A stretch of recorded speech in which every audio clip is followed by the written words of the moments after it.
जय हिंद। मैं धीर सिंह आप लोगों का स्वागत करता हूं आपके अपने educational YouTube channel SDS GS research centre में। हम लोग इतिहास में आधुनिक भारत को देख रहे हैं।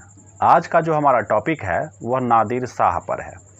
हम लोग इस वीडियो में देखेंगे कि नादिर शाह आखिर उस समय भारत पर ही क्यों आक्रमण किया, और फिर हम लोग देखेंगे इस चीज़ को कि नादिर शाह जब भारत पर आक्रमण किया तो इससे मुग़लों को कितना नुकसान हुआ, क्या नुकसान उठाना पड़ा।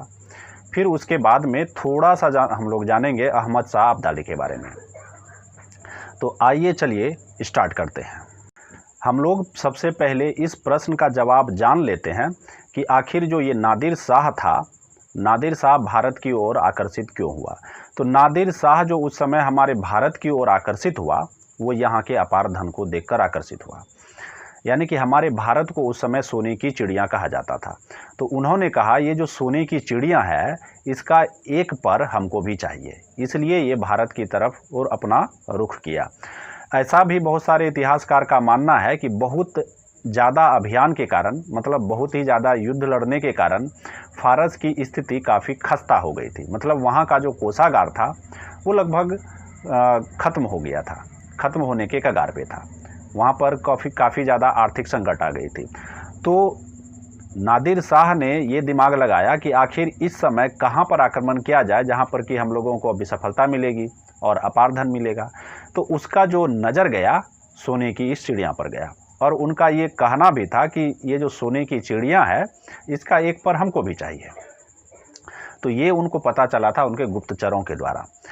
अब नादिर शाह हमारे भारत पर जो आक्रमण करता है, मतलब हमारे भारत में जो प्रवेश करता है, तो किधर से प्रवेश करता है, तो वो उत्तर पश्चिम इलाके से प्रवेश करता है। अब आखिर उत्तर पश्चिम इलाके से ही क्यों प्रवेश करता है, इसके पीछे का कारण ये माना जाता है कि उस समय जो बादशाह थे वो काफ़ी लंबे समय तक इस ओर ध्यान नहीं दिए थे। इसी कारण से जब नादिर शाह हमारे भारत में प्रवेश करने लगे, मतलब भारत में आने लगे, तो इनको किसी भी तरह का विरोध का सामना नहीं करना पड़ा। अभी तक जो बादशाह था वो सोया हुआ था।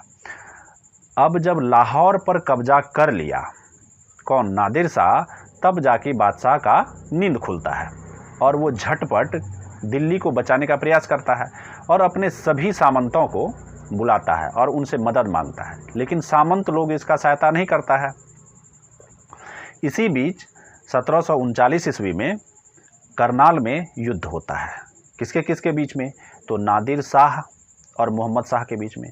और नादिर शाह काफ़ी जोरदार शिकस्त देता है। किसको, तो मोहम्मद शाह को, और मोहम्मद शाह को बंदी बना लिया जाता है।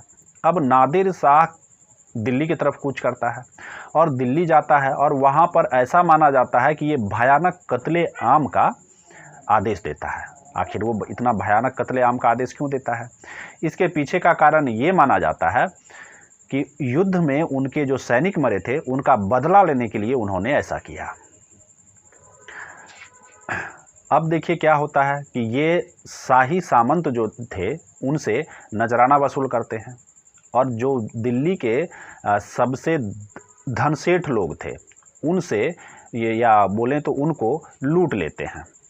और सबसे खास बात ये कि ये जो शाहजहां का रत्न जड़ित मयूर सिंहासन था, जिसको कि तख्ते ताउस भी बोला जाता है, उसको और कोहिनूर हीरा को ये यहाँ से लूट कर फारस ले जाते हैं। ऐसा माना जाता है कि उस समय नादिर शाह ने करीब 70 करोड़ रुपया लूटा था, और लूट कर कहाँ लेकर गया, तो फारस लेकर गया, और लगातार 3 महीने तक कोई टैक्स नहीं लगाया अपने फारस में। फारस मतलब यहाँ पर ईरान से है। अब हम लोग देखेंगे इस बात को कि नादिर शाह जो जाता है तो कौन सा प्रदेश इससे मोहम्मद शाह से ले लेता है। तो मोहम्मद शाह कहता है कि मैं आपको तभी रिहा करूँगा, बंदी बना लिया था नादिर शाह ने किसको, मोहम्मद शाह को। तो कहता है मोहम्मद शाह को कि मैं आपको तभी छोड़ूंगा जबकि आप हमको सिंधु नदी के पश्चिमी वाला इलाका दे दें। तो इस तरह से सिंधु नदी के पश्चिमी वाला जो इलाका होता है, जिसमें कि काबुल भी शामिल होता है, ये मोहम्मद शाह के हाथ से चले जाता है। और ऐसा भी माना जाता है कि मोहम्मद शाह इतना गरीब हो गया था कि उसको भीख मांगना पड़ा था। अब हम लोग जो जानेंगे कि नादिर शाह जब भारत पर आक्रमण किया तो इसका जो सीधा सीधा प्रभाव मुगल पर पड़ा था, ये किस तरह का प्रभाव था या वहाँ की आम जनता पर क्या प्रभाव पड़ा, इसको हम लोग देखेंगे। अब नादिर शाह ने तो काफ़ी ज़्यादा लूटपाट मचाई थी, सामंतों को लूटा था। तो सबसे पहला जो प्रभाव का ये माना जाता है, सबसे पहला जो घाटा बोले, हानि बोले, तो मुग़ल साम्राज्य को इस चीज़ का मिला कि उनका जो कमजोरी थी, उनकी जो कमजोरी थी वो उभर कर सभी के सामने चले आया और इसका फ़ायदा मराठों ने बखूबी उठाया। मराठों का ये स्वप्न था, मतलब मराठों का ये सपना था कि वो पूरे भारत देश पर अपना झंडा का परचम फहराए और मुग़ल बादशाह पर अपना नियंत्रण स्थापित करे। इसलिए अब मराठा लोग जो था इस ओर अपना प्रयास प्रारंभ कर देता है और जो शाही सामंत जो लूटा गया था, उनका कोषागार यानी कि उनका जो धन था वो समाप्त हो गया था। इसलिए वो अपने धन को जल्दी से जल्दी प्राप्त करने के लिए किसानों से बेतहाशा लगान लेना प्रारंभ कर देता है। बेतहाशा का मतलब क्या, जितना उसकी मर्जी होता था उतना लगान ले लेता था किसानों से। इससे किसानों का उत्पीड़न बढ़ा, यानी कि किसानों की स्थिति काफ़ी दयनीय होने लगी। एक तो ये प्रभाव पड़ा। तीसरा अगर हम लोग प्रभाव की बात करें तो सिंधु नदी का जो पश्चिमी वाला इलाका था जो कि काबुल आता था, तो उधर वाला इलाका किसके हाथ में चले गया, तो उधर वाला जो इलाका था वो नादिर शाह के हाथ में चले गया था। इसीलिए कभी भी ये खतरा मंडराने लगा, कभी भी विदेशी आक्रमणकारी उधर से क्या कर सकता था, तो आक्रमण कर सकता था। अब इसी बीच में क्या होता है, 1748 ईस्वी में मोहम्मद शाह की मौत हो जाती है। मोहम्मद शाह की मौत के बाद में अब भारत की जो भूमि पर तांडव मचाने आता है तो कौन आता है, तो वो है अहमद शाह अब्दाली। वो बार बार भारत पर आक्रमण करता है और इसको लूट कर कमज़ोर बनाने का प्रयास करता है।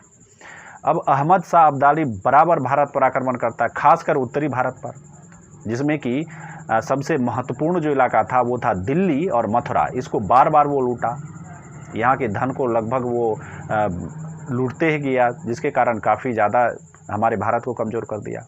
मुग़ल या तो बोलें तो मुग़ल साम्राज्य को कमज़ोर कर दिया। अब इसी बीच में 1761 ईस्वी में पानीपत की तीसरी लड़ाई लड़ी जाती है। कब, तो 1761 ईस्वी में पानीपत की तीसरी लड़ाई लड़ी जाती है। किसके किसके बीच में, तो ये जो लड़ाई लड़ी जाती है वो अहमद शाह अब्दाली और मराठों के बीच में लड़ी जाती है, जिसमें कि मराठों की ज़बरदस्त शिकस्त होती है और मराठा का जो सपना था पूरे भारत पर अपने झंडा का परचम फहराना, ये सपना उसका एक पुराने खंडर की तरह ढह जाता है। और इतना ही नहीं, उनके हाथ से पंजाब वाला भी इलाका निकलकर सिख के हाथों में चला जाता है। तो आज के वीडियो में बस इतना ही। आपसे मिलते हैं अगले वीडियो में, तब तक के लिए जय हिंद।